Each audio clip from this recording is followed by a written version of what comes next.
اندھیرے کے بعد اجالا، ہر رات کے بعد صبح آتی ہے۔ جو چیزیں اندھیرے میں چھپی ہوئی تھیں وہ دن کی روشنی میں لوگوں کے سامنے آ جاتی ہیں۔ یہ آج کی ایک مثال ہے جو کل کے بارے میں لوگوں کو بتا رہی ہے۔ جب آخرت کا سورج طلوع ہوگا تو وہ تاریکی کے ان پردوں کو پھاڑ دے گا جو آج لوگوں کی اصل حیثیت کو چھپائے ہوئے ہیں۔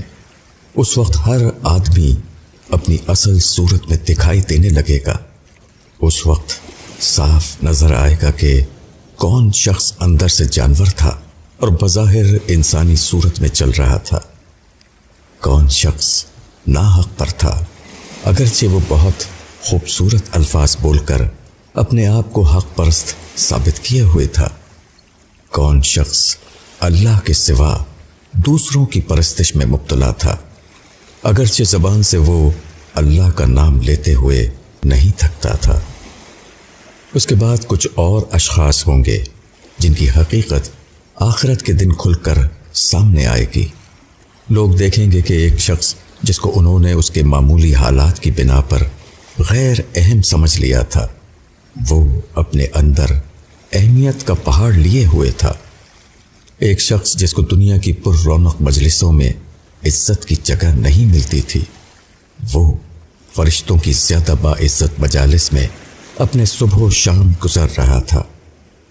ایک شخص جس کو وقت کے بڑوں نے اپنے نزدیک رد کر دیا تھا، وہی وہ شخص تھا جس کو خدا کی طرف سے مقبولیت کی سند ملی ہوئی تھی۔ ایک شخص جس کو دنیا کے لوگ بے دین قرار دے کر حقارت کے خانے میں ڈالے ہوئے تھے، اس کا نام خدا کے یہاں دینداروں کی فہرست میں سب سے اوپر لکھا ہوا تھا۔ تمناؤں کی دنیا۔ خدا نے انسان کو ایک ایسی مخلوق کی حیثیت سے پیدا کیا جس کے اندر بہت سی خواہشیں اور لذتیں چھپی ہوئی ہیں۔ دنیا میں ان خواہشوں اور لذتوں کی تکمیل کا سامان بھی موجود ہے، مگر انسان جب انہیں پورا کرنا چاہتا ہے تو اس کو معلوم ہوتا ہے کہ وہ انہیں پورا نہیں کر سکتا۔ کسی انسان کی عمر اس کی خواہشوں اور لذتوں کی راہ میں حائل ہو جاتی ہے، اور کہیں اس کی محدودیت، کہیں اس کی کوئی کمزوری رکاوٹ بن جاتی ہے، اور کہیں کوئی ناخوشگوار اتفاق۔ کیا انسان کا مقدر صرف یہ ہے کہ وہ طرح طرح کی خواہشیں لے کر دنیا میں آئے اور پھر یہ حسرت لے کر دنیا سے چلا جائے کہ وہ اپنی خواہشوں کو حاصل نہ کر سکا؟ نہیں، بلکہ خدا نے جنت کی صورت میں اس کی خواہشوں اور لذتوں کی تکمیل کا ابدی سامان مہیا کر رکھا ہے۔ موت کے بعد آدمی ایک اور زیادہ کامل زندگی پا لیتا ہے۔ وہ ایک ایسی دنیا میں دوبارہ آنکھ کھولتا ہے جو ہر قسم کی کمیوں سے پاک ہے۔ یہاں وہ سب کچھ بے حساب مقدار میں موجود ہے جس کو انسان نے موجودہ دنیا میں چاہا، مگر وہ ان کو اپنے لیے حاصل نہ کر سکا۔ موت کے بعد یہ جنت ان خوش نصیب لوگوں کے لیے ہے جو موت سے پہلے جنتی عمل کا ثبوت دے، جو اپنے اونچے کردار سے اس کا استحقاق ثابت کرے۔ تمناؤں کی زندگی جس کو آدمی موجودہ دنیا میں نہ پا سکا، اس کو وہ آخرت کی دنیا میں پائے گا، مگر یہ زندگی اسی کو ملے گی جو موجودہ دنیا میں اس کی قیمت ادا کر چکا ہو۔ تاریکی ختم ہوگی۔ کائنات ایک انتہائی بامعنی کارخانہ ہے۔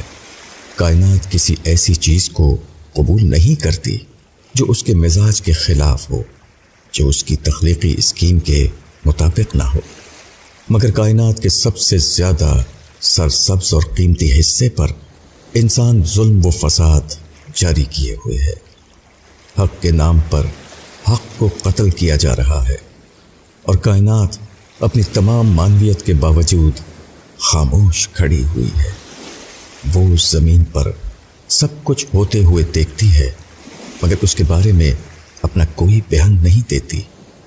وہ سچ کو سچ نہیں کہتی اور جھوٹ کے جھوٹ ہونے کا اعلان نہیں کرتی۔